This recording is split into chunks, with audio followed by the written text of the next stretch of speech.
Hello and welcome back to the Beardworks Podcast for episode number 19. Nick, how you going, mate? Yeah, I'm going good. A lot of good shit happened lately, so. Yeah, for sure. We're going to jump straight into it today, and we have a guest returning, so very big thank you, and, welcome back to Pap. Hey, man. Hey, how you going? Thank you for having me. So, first off, we're going to talk about something that's very, very new, and that's all of us watched last night. So let's talk about the new Borat sequel. Nick, do you want to kick us off? Yeah, it was wild. It was biblical. It was so good. I was pissing myself from start to finish. Pat, what were your thoughts? I remember watching Borat a long time ago, the first one, and thinking this is really, really funny. I didn't really understand that it was taking shots at, the current issues in society then. And then watching it now, just thinking how they're going to pay out all the current trends and whatnot. I was in tears. I just thought it was brilliant. It was a very interesting film from start to end, really. We know what he was capable of in his first film, and obviously Sacha Baron Cohen, over his last few films, he's always controversial and he's always testing the boundaries. But I think that's what makes good comedy, and really, did push the boundaries this movie. In saying that, obviously, people started recognizing him fairly early on in the film. Obviously, they did that on purpose, to sort of build the narrative of the story of him going undercover a lot more. It was quite funny seeing him back in America and people calling his name out, asking for photos. Some guy offered him $1 to have an autograph or some crap like that. So, yeah, I mean, Nick, how do you think this film started off? Do you think it was off to a good start? Well, I was saying to you this, just before we started recording. This movie, the first one to me was a documentary. It felt like a documentary. This one feels a bit more scripted in some spots. Like the intro is pretty well would all be scripted with his daughter and at the Kazakhstan castle, palace, whatever he calls it. Yeah. But then it's got this story element. It's it's all scripted, but then it's still got the reactions that are real people. Yeah. Which I think it's a good blend, but it's definitely a bit of a tonal shift from the first one. It's a bit more towards the Grimsby dictator kind of scripted stuff. Yeah, definitely. I felt that throughout the entire movie, that there were scenes that were obviously set up just to create a bit of more of a narrative for the whole overarching story to get to where they wanted to at the end of the film, obviously. But in saying those reactions, which I found were really wholesome, especially with the Jewish ladies in the church. But Pat, what were your thoughts on that? Some of those live reactions. Some people don't react as badly, I don't feel, anymore. I reckon 14 years ago when the first one came out, you could get away with doing stuff like that. Nowadays, everyone's so sensitive. Any form of people being, humiliated, they'll just go straight to court or whatever and, cause a legal battle. But I still reckon all the scenes where people were, acting was really good. Was a genuine, good laugh. But still, the live reaction stuff was still very brilliant. Yeah, I found it, like I was saying, very wholesome about the ladies in the church. But also, I find it really funny how some people just don't know how to react. And one of those scenes was when he's looking to buy a cage for his daughter, and he's asking the guy, how many women can you fit in this cage? And he goes, one. He's saying, surely you could fit more in here. And then asking for other things like propane tanks to how many Jews it can blow up or something like that. Something real dark. You're gonna need the bigger one. It's funny because people just sort of go along with it. It's oh man, I don't know how to react and how to tell this guy no. So I'm just gonna give him some kind of answer and just try and make a sale, I guess. And speaking about those kind of reactions, there's a scene where it's a real funny scene when he feeds her the cupcake and has a little toy baby on top of it, and she just swallows it. And it just sounds the way those two, his daughter and him, act through that scene is so funny. Just she's munching down this cupcake and he's holding it. It looks so funny. And then obviously they go to this pregnancy clinic and he's telling the doctor that they want the baby out. And I mean, Nick, tell us how you reacted to that. It's okay, anyone listening, major spoilers. We're spoiling the entire movie in this. If you don't want to know how it ends, just don't listen. But yeah, she eats this cupcake with a little doll on top of it, swallows the baby, goes to the abortion clinic, kind of. It's a religious one. And I need you to take the baby out. My dad put it there. And he just is oh fuck, there's just incest going on right now. What do I do? And I just want to give her pleasure. That's the thing. Man. It was so funny because he was just I'm just trying to do the right thing and and look up and give her something that she can please her and stuff like that. And you're just thinking in our head, we've seen the scene, so we understand what's going on. But this poor doctor's sitting there trying to piece it together, thinking, what is happening right now? And he's like, listen, no matter how we got here, we're here now, so we need to make a decision. And she goes, please, it's going to hurt coming in my anus. Sorry for the language. But then they're in like a restaurant, like bathroom, and like with all their shit set up and doing a shit. And yeah, and then they got the two people sitting in the urinal waiting, and he's like, push it out, and he goes, and then it falls into the toilet. It's like, oh, flush it down the toilet. They're talking about the plastic baby, obviously, but the people on the outside don't understand what's going on. So they're talking about flushing a baby down the toilet. Like it's tiny. The baby would be like 5 centimeters long. Like it's short. But yeah, that was quite that little scene there. The whole setup was really good. I found. Obviously, I had to turn away because I was thinking to myself, this is so embarrassing. Like, but obviously, he's so used to doing it. So, but she did really well. Like the daughter, I forget her name. What's her name? Tutor. But her name's Maria Bakalova, or something like that. Yeah. So she did really good to hold it because like some of these scenes are so cringy. Like as in like I could not say it out loud the way the stuff they were saying. So she did really well, and obviously everyone knows how good Sacha Baron Cohen is. So, Nick, is there any other scenes? I don't know how they film shit like this. I literally would be laughing the entire time. I could not do it. Like, I agree. Just what about when they go to that debutante ball and they do their like fertility? Oh man, that was I had to turn away because I was like, please don't do this. So they're at this Borat and the daughter at like a debutante ball. So like where like the father presents the daughter, she's an adult now, whatever.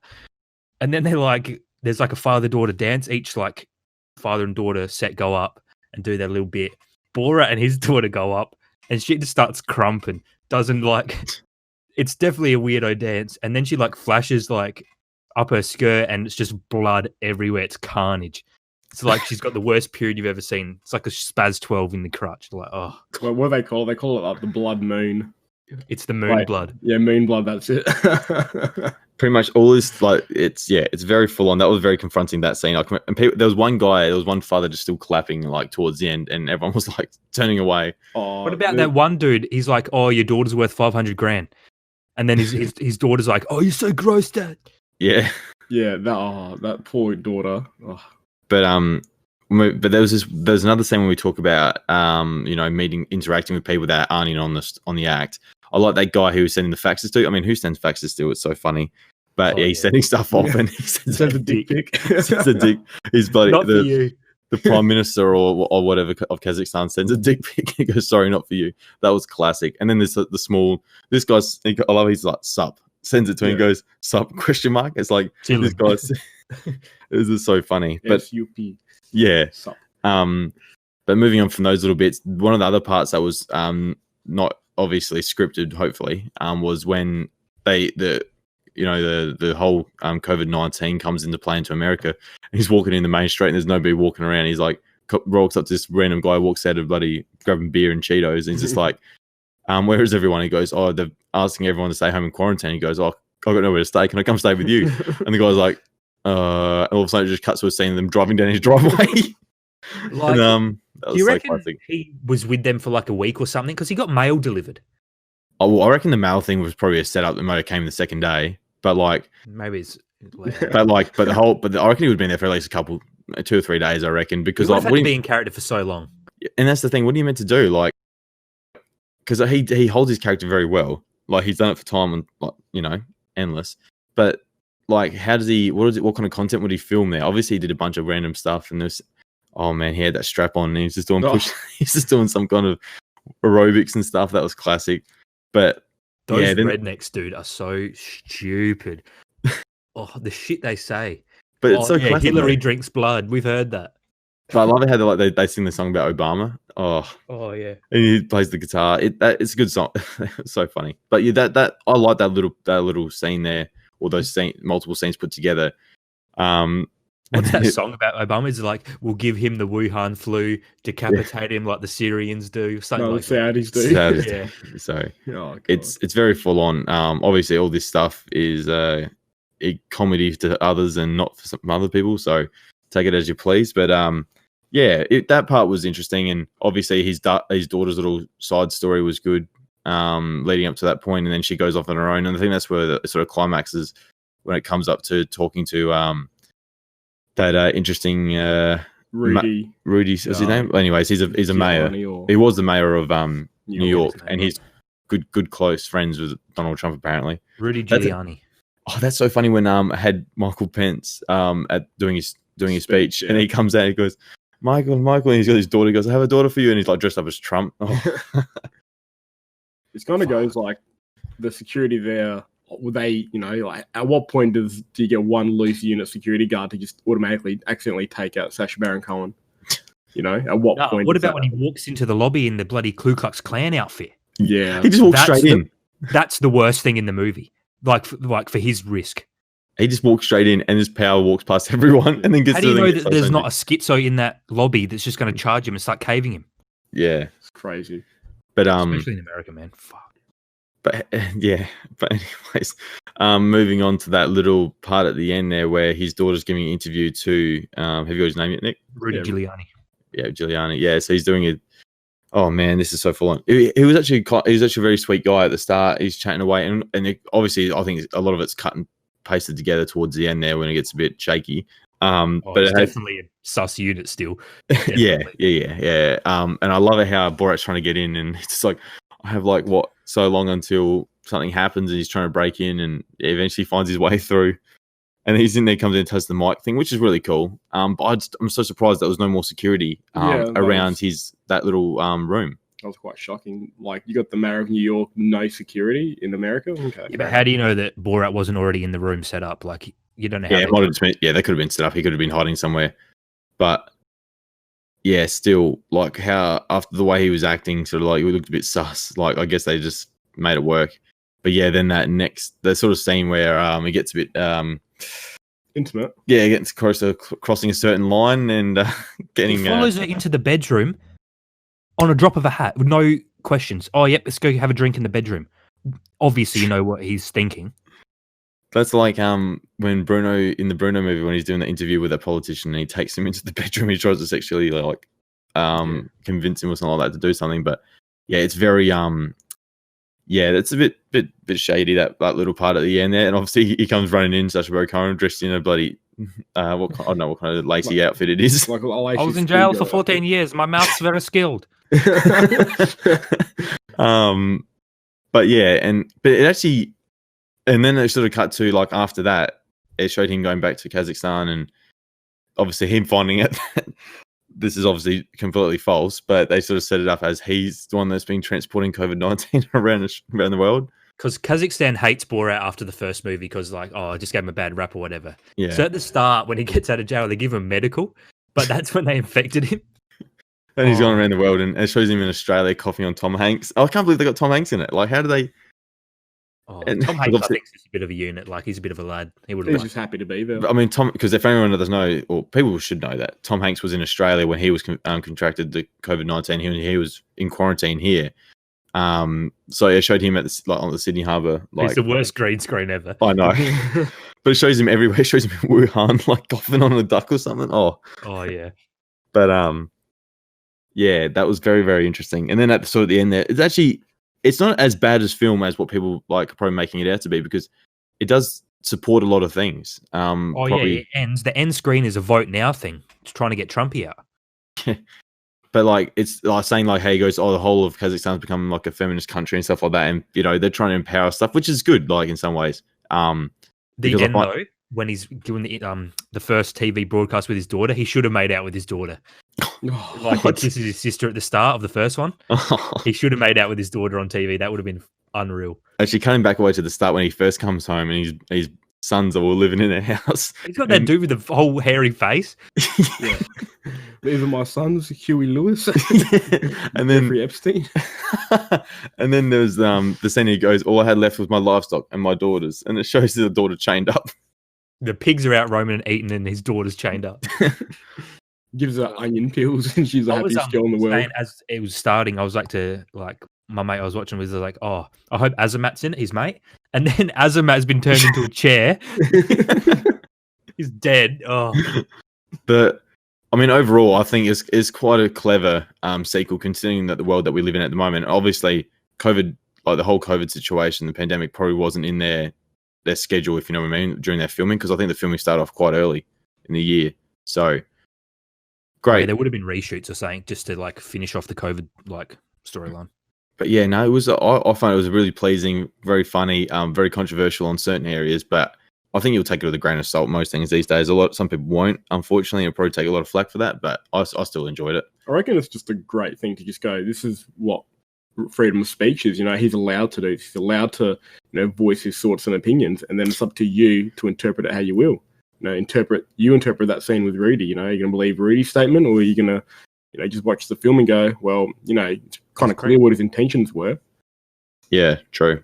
Nick, I think it's just people need to stop sooking about comedy. It's jokes. Obviously, Borat's not going around infecting people or hating black people. It's a character. It's jokes.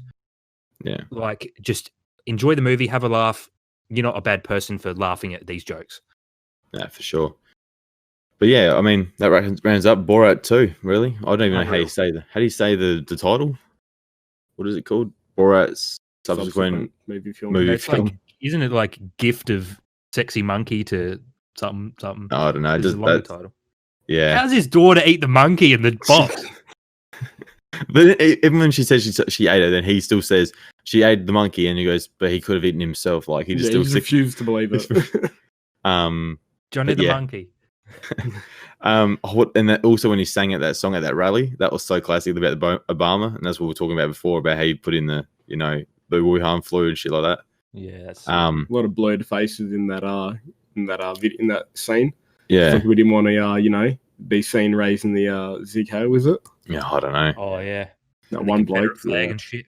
Yeah. Anyways, great. Anyways, good. Yeah, good follow up. I find to the first Borat film. Sacha Baron Cohen's a genius, I think. So. He loves pushing the boundary. He's one of the best character actors we've got. Like, yeah, who even cares about Johnny Depp anymore?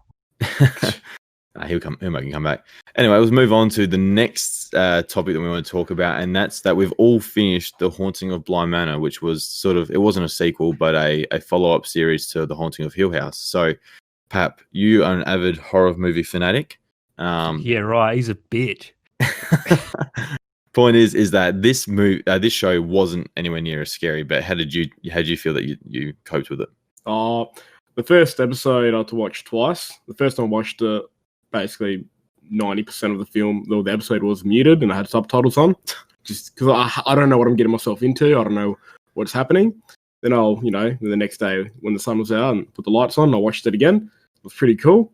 And then as the episodes went on and you kind of piece together what's actually happening, the scare factor wasn't really there, but the story behind it was just was really good. And that's what I love about Haunting of Hill House and Bly Manor. The story is just fantastic that you kind of forget you're actually watching a horror film. Well, let's just put this in right now that there will be spoilers because we'll probably talk about the ending and all that kind of stuff. So be aware if you have not seen it, please go watch it. But yeah, completely agree. The horror aspect is second to the story, which is I reckon should be good should be in most horror movies, because you can't if you have jump scares and cheap scares all the time, and the story's quite bland, it's a crap movie, to be honest. But if you have a few jump scares here and there, like I said, they're not the best kind of scares, but then also a really compelling story, then it makes a good movie to watch and a good show. So, I mean, Nick, what were your final thoughts like from the comparing the two series together? Yeah, I really enjoyed Bly Manor. I think if Hill House is a 10, this is a 7 or an 8. Yeah, sure. Yeah, but yeah, as you were saying, definitely the horror takes a backseat to the storytelling and like the exposition throughout. They focus a lot on the romance and like a build up, and I don't really think there was any jump scares in this. No, I can't actually think of any jump scares. Like, it was like the creepy suspense, but then it kind of just fizzled out really quickly because it's not nothing would have been achieved from a jump scare. Yeah, it's more of a thriller. Bly Manor is definitely a thriller, not a horror, I'd say. Well, and I really enjoyed Danny's sort of like trauma that sort of creeped into the story. It wasn't so much like a haunting kind of thing from the get-go. It was like, who's this man with these glowing shades that was everywhere in her mirrors and stuff like that? And she had to she was having a panic attack all the time. And I didn't really pick it up straight away because I was like, okay, so is there two kind of hauntings going on here? But then I started to realize as we got closer and closer that there was possibly maybe a trauma, like there was a trauma that happened to her and that's just affecting her in day-to-day life. Which was really... It was her guilt following her. Yeah, and first thing I want to say though, obviously, so the story behind her trauma is that her partner had, well, they were still together at the time when it happened. He was hit by a passing either milk truck or some kind of truck. This obviously the show's based in the what's it based in the 1987, I reckon. Yeah. Point is that he gets wiped out, dies, and that's all she was the last person to see him, and like it happened just right in front of her eyes. So that was her trauma. And I find it, but the one thing I want to say about that is that how close do people get driving past cars the doors that are already open? Yeah, I don't understand that. Like he got wiped opens out. the door, stands out, turns around, talks to her, and then gets hit. Like, Yeah, there's like a 20-second delay. Like that dude. The truck driver needs to get his eyes checked for one, but he got wiped out. I was like, what is going on in modern day society? Obviously, I was in the 80s. Still, that was ridiculous. I couldn't believe it the way he died. What happens is Danny is a lesbian, and she's marrying her best childhood friend. It was a bit of a cover up for herself because she loved him, but like as family, not as like a boyfriend. But obviously, he didn't see it that way. And then she tries to break up with him because she can't go through with the wedding because she's gay. And he gets angry, steps out of the car, boom, wiped out. And that's the thing. That's one thing you see is his glasses, the big round ones, because when he gets hit, he turns and looks at the truck as he gets hit, and it has like the reflective lights in his glasses. So that's what she keeps seeing. And yeah, he's like a tall, lanky character, so he looks a bit creepy when you see him in the mirror. But yeah, that was really cool. I did find that was really interesting about her story. But the actual haunting was a bit more in depth and was very interesting. I found some of the flashbacks and some of the jumping around, especially with Hannah's episode. Man, that was episode. That was just full on. Like I was a bit bored in that episode because I was like, can we just get to a point? I can understand what they're trying to do, but I was like, can you advance the story a little bit more? That should have been a 20-minute segment, not an episode. 100%. So, but the kids, the acting. Oh, they're pretty good. That little boy, man, he's psycho. They need to remake The Omen with him. No, not watching it like that. They both did so well. You've seen The Omen, have you, Pat? No. No, I hate that film. No, the idea of it freaks me out. No, forget it. Antichrist. I found that I found that everyone acted really well in this show. There wasn't anyone that really underperformed, I feel. But like I said to Nick in our last episode talking about Bly Manor, was that I wasn't sure how I felt about recasting some of the same, well, not the recasting, but having the same actors play new characters in the show, because I feel like it's going towards more of an American Horror Story, which I'm not a big fan of. They're definitely using the American Horror Story formula. For people who don't know, is like they have one series, it's a complete wrapped up story. Then the next season they come back, different story, same actors, but different characters. Yeah. Isn't it like an anthology or? Yeah. I'm just hoping that if they do whatever they decide to do next is just like have some new characters, or not some new characters, sorry, new actors playing new characters. So they just change it up a little bit. Not saying the actors in this are extremely well done. Like they've done it really well. Like there's nothing wrong with that. It's just overall I'd like to see something a little bit different. And see some different, maybe not lesser known actors. Sorry, because give them a chance to shine. So, but let's talk about the backstory behind Bly Manor, and that was that the original daughters of the actual owner of the house, way back in the I forget the dates, 1700s. I'm pretty sure. It was a long time ago. Point is that it reminds me of something from who is it? It's like there's a meme saying that. Man too angry to die. No idea. I can't remember. There's a meme, but it reminded me of the lady, how she's too stubborn to die. Like she's too angry and stubborn to die. So that's why she's lived. She has that. She has something wrong with her chest, something to do with her breathing, and she's lung cancer, didn't she? I think so. They didn't really dive into it, but they said that she has the lung. So possibly she's got the plague. Do they say the plague? Pretty sure they say the plague, don't they? I thought it was around the time of the plague. That's why they just associated it with it. I reckon that's what they said, but they said that to keep her daughter safe, but other people would be around her. So, but anyways, they said that she had the lung. That's what she had. That's at the very start when she was diagnosed. But yeah, so she's getting sick over a few years, a period of years, and but the people say, like her sister said, yeah, she's too stubborn to roll over and die. So death came every day apparently on that night, and never took her. Eventually, her own sister, which was more of a, I think she wanted to move on and not have her in her life anymore, kind of thing, and take her husband, I guess. Yeah, that was one of my favorite episodes, to be honest. The flashback episode, I really liked it. Yeah. And I wanted to go back to the earlier episodes and see if the paintings in the background was those characters, because we'd recognize the face, but I don't think any of us were looking for it. I think, yeah, when it's a painting on the wall, unless it's moving, you don't really pick up on it. But yeah, that was a really cool backstory to say set up the sort of haunting of it. And to think that, you know, she was trapped in her room because like she died. And was that's the worst. After her sister sort of, you know, suffocated her. And she was trapped in that room. And like what it was is that she was trapped inside her chest that was full of her belongings that she wanted to give to it, that she had wished for her husband to give to her daughter when she comes of age. And obviously the backstory is that her sister marries her husband. So they have their nice little family. The daughter is still growing up and they're having a bit of financial problems as they get through the years. And so she goes, let's go crack open my sister's chest. She's gone now. You know, she doesn't need it. She's got like silk, gold, all that kind of stuff. We can sell it and like get ourselves out of debt. He's like, no, that's for my daughter, blah, blah, blah. She doesn't listen, opens it up, and then bang, she gets probably choked to death. That's probably one of the only sort of jump scares when those arms come out, but still was pretty weak. I didn't mind that one where we're jumping around the episodes here, but obviously when what's his name? Peter gets killed off when she just comes out of the darkness and grabs him. Yeah, that got me. And I was like, wow, this is pretty full on. Obviously, he gets choked out and then he's back alive. He's like, what's going on? And then she comes back, dragging him down the stairs. And you're like, holy, what's going on right now?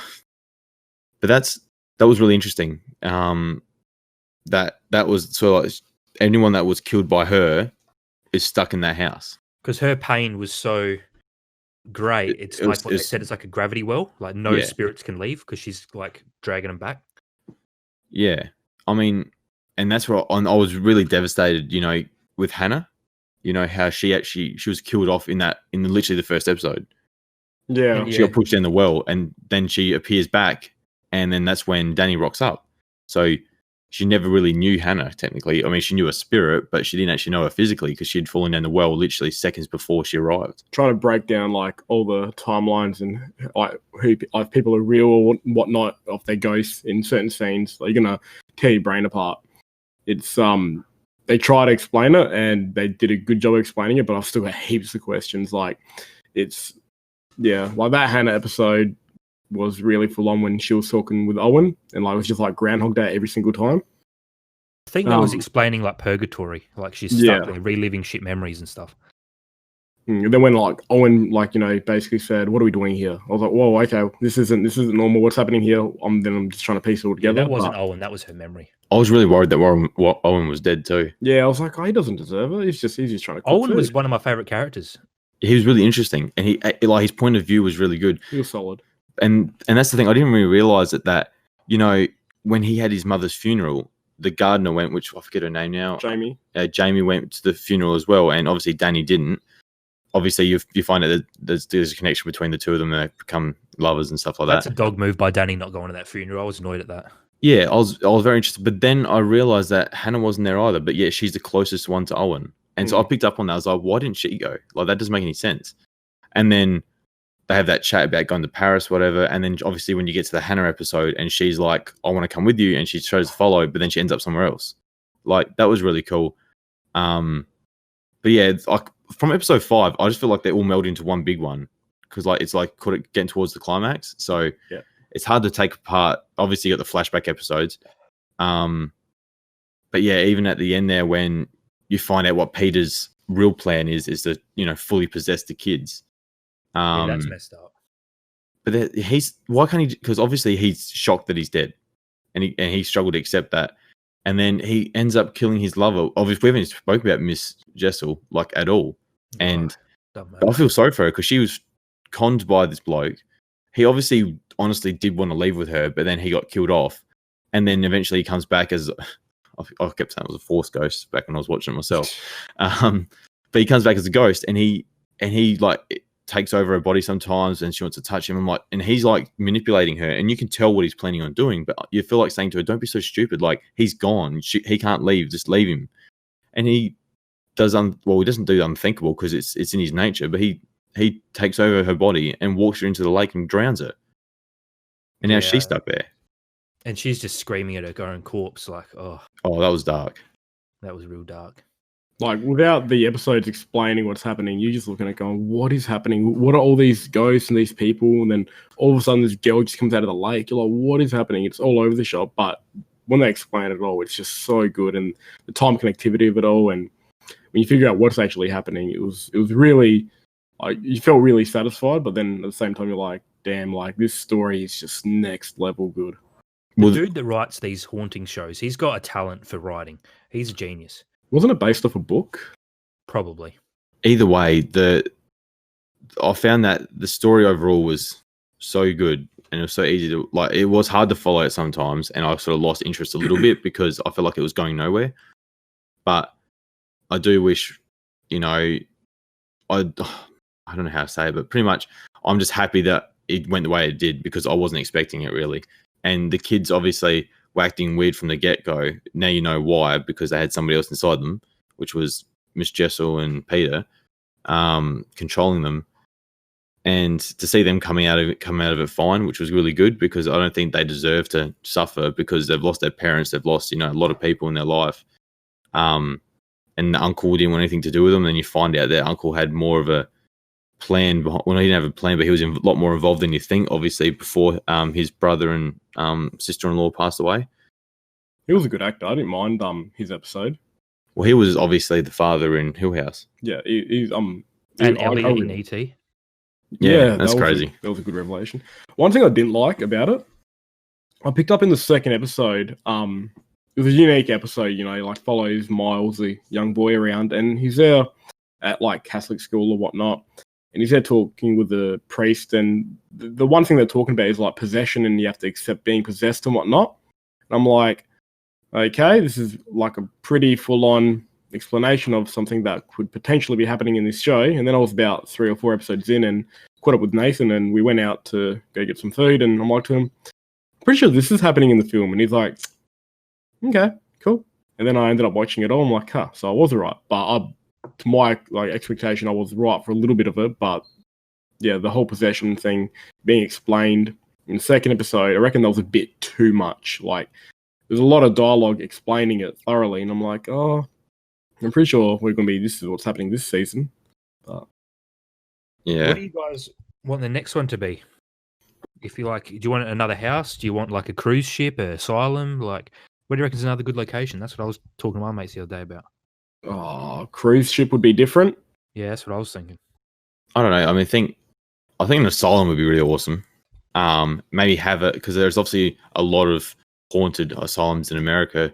They could do one that was like at the peak of its, sort of like, obviously we don't know what happens in some of these mental institutes, so there could have been a lot of torturing going on with the mind, and so that'd be really interesting to see where they could go. Maybe like base it off like a nursing crew or something like that, on shift and stuff like that. That'd be kind of cool. But yeah, I think anything from these guys who are running this show, both Hill House and Bly Manor, have done well enough, and they've proven that they can do it. So whatever they bring out next, I'm sure we'll watch, and I'm sure we'll get plenty of watches as well. They're definitely going to make another one, because Bly Manor was number one first that came out on Netflix Australia. They've both had most popular, yeah. They've both had real, like, I've compared like the viewers from both, and they're very like high up. So compared to some other Netflix originals, so it'd be silly not to go for something else. But I mean, how long ago was Hill House? Is like 2 years ago, maybe 2 years ago. Maybe a year and a half. Right. Which, I mean, if they bring it one every year and a half, it's quality show. Like, it's good. The way they piece it together, it's high quality. So, but let's just go back to the story before we wrap it up. So yeah, obviously the one thing I liked in that last episode is that, he's like saying, Owen's saying like, you need to help them, and she goes out to try and confront the ghost and just walk straight through her, because it's not really, well, her spirit's stronger, I'm guessing. But you see like Danny's on the verge, like she's getting choked out. And yeah, it's getting quite full on. And then obviously Jamie and Owen rock up, and Hannah runs out and tells them like, you need to get to the lake because because that's right. The young actor, what's her name? Flora obviously convinces, is it Charlotte? No, that's her mother. Viola. Viola, that's her name. That's that's the ghost, lake, the lady in the lake, that one that's been killing all the people and bringing them, their spirits to life inside Bly Manor or inside the grounds. So she's obviously convinced Viola that she's her daughter, and then she's going to carry her into the lake and kill her too. So they can be together forever. And Danny tries to stop her, and then everyone else rocks up. Obviously, eventually their uncle rocks up. Is it Henry, isn't it? Yeah, Henry Wingrave. He rocks up after the entire season, sitting in his office, drinking away and being depressed. He rocks up and at the right time, really, gets choked out within half a second, and pretty much on the verge of death because his spirit appears above his own body. He's very lucky that Owen and Jamie rock up, and Owen brings him back. And then Owen's a bloody clutch unit, man. He's a best. And then they have this saying, it's you, it's me, it's us. And that's how they sort of like allow them to be possessed. That's how the kids did it anyway. And so Danny says it to Viola in she's the faceless woman of the lake. She turns around at her, lets her go, and then she disappears forever. But that she's, from then on, there's sort of like that, after the main story's completed, they have that, follow up, months later for like 30 minutes, and they sort of show that Danny isn't all there, that there is something. It went for years. It was like 17 years she was alive afterwards. Yeah. Yeah, long time. So very interesting. And then obviously the climax is that Danny doesn't survive, that that eventually gets to her, and she goes back to the lake and unfortunately takes her own life, which is quite a sad way to end the story. But the kids are okay though. She becomes the new lady of the lake. Yeah. And then, because obviously we didn't speak about this at the very beginning of even the last episode, we talked about it, that it all starts off with this pre-wedding kind of thing, and it's like and this lady talks about it, and you don't know who this lady is. She's obviously one of the actors from the first from Hill House, the mother. And so when it comes full circle, you find, you work out that she's actually Jamie, the gardener, that Danny and her had lived a bit of a life together and fallen in love to get married and stuff like before Danny died. And yeah, she's the one telling the story, and so that she's still fills the bath or something like that, and then opens the door. So then if Danny ever wants to come and say hello, she can. Yeah. And it shows right at the end. Yeah, it shows right at the end, has Danny's hand on her shoulder. So that was really cool, because I found Jamie's character came really into the story like towards the back end of the series, and I found her really interesting. So I think that wraps up Bly Manor. Dope show. Everyone should watch. Yeah, for sure. Pap, any of your final thoughts? At the end of it, I was like, "Who's cutting onions?" I'm like trying to hold back tears. It was like literally like a sad, beautiful ending, and I'm like, I was really satisfied, but it killed my heart. Yeah, I'm so keen to see what they do next, though. I'm hoping it's full on horror, though. That'd be really cool. Oh, they'll never get to the Hill House jump scare level ever again. That's special. Never. But anyways, I think that will wrap up this week's episode, because we've gone on for quite a long tangent here, talking about two of the newer things, which we are pretty relevant at the moment. So should be a good listen to. Just the usual, follow us on our social, on Twitter. Listen to us on whatever you're choosing to listen to us to. Just, we're happy to have you guys chime in, I guess. And subscribe to us on YouTube if you get a chance. Any last words, Nick? No, that's it. Peace out. Pap. Thank you for having me. Thanks for coming back, man. Cheers, guys. Enjoy your weekend.